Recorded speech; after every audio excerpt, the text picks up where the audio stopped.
نبی صلی اللہ علیہ وسلم کا فرمان ہے کہ اونٹ کا گوشت کھانے سے وضو ٹوٹ جاتا ہے۔ دیکھیے جب ہم یہ بات سنتے ہیں تو ہمارے دل میں سوال پیدا ہوتا ہے کہ کیوں، یعنی اونٹ کا گوشت کھانے سے وضو ٹوٹنے کے پیچھے وجہ کیا ہے، حکمت کیا ہے۔ دیکھیے پہلے تو ہمارا یہ ایمان ہونا چاہیے کہ جب نبی صلی اللہ علیہ وسلم نے کسی چیز کے بارے میں منع فرما دیا تو ہمیں بغیر کسی شک و شبہ کے، بغیر کسی حکمت کے جانے نبی صلی اللہ علیہ وسلم کے فرمان پر مکمل عمل کرنا چاہیے، بجائے اس کے کہ مختلف سوال اٹھائے جائے۔ پھر بھی اصل حکمت کی طرف آئیں تو اہل علم کے مطابق مختلف حکمتیں بیان کی گئی ہیں، جیسا کہ حدیث میں آتا ہے کہ نبی صلی اللہ علیہ وسلم نے فرمایا کہ اونٹوں کے باڑے میں نماز نہ پڑھا کرو کیونکہ یہ شیاطین میں سے ہے۔ باڑا یعنی اونٹوں کے بیٹھنے کی جگہ، کیمل پینس، ٹھیک ہے، تو اس جگہ پہ نماز پڑھنے سے نبی صلی اللہ علیہ وسلم نے منع فرمایا ہے۔ دیکھیے علماء کے مطابق اس کی سوچ میں ایک شیطانی عمل ہوتا ہے جس کی وجہ سے وہ انسانوں کو نقصان پہنچا سکتا ہے،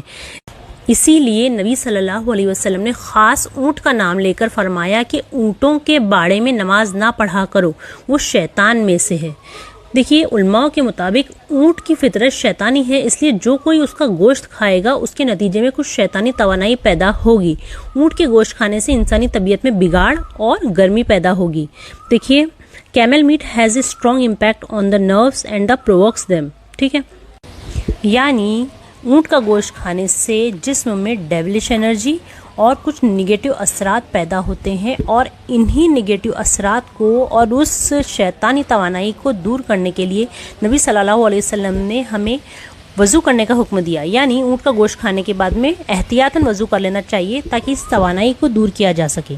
اسی طرح ایک حدیث میں آتا ہے کہ نبی صلی اللہ علیہ وسلم نے فرمایا کہ ہر اونٹ کی پیٹھ پر شیطان ہوتا ہے، اس لیے جب تم اس پر سوار ہو تو اللہ کا نام لو۔ دیکھیے نبی صلی اللہ علیہ وسلم نے جنوں کو، انسانوں کو اور بعض جانوروں کو شیطان قرار دیا ہے، جیسا کہ ہر ضدی اور سرکش مخلوق شیطان ہے۔ دیکھیے یہ وہ باتیں ہیں جن کا علم ہونا ہمیں بہت ضروری ہے تاکہ ہم ان لوگوں تک یہ معلومات پہنچا سکیں جنہیں ان باتوں کا علم نہیں ہے، اور خاص طور سے ان لوگوں تک یہ علم پہنچائے جو اونٹ کا گوشت کھاتے ہیں۔ جزاک اللہ خیرا کثیرا۔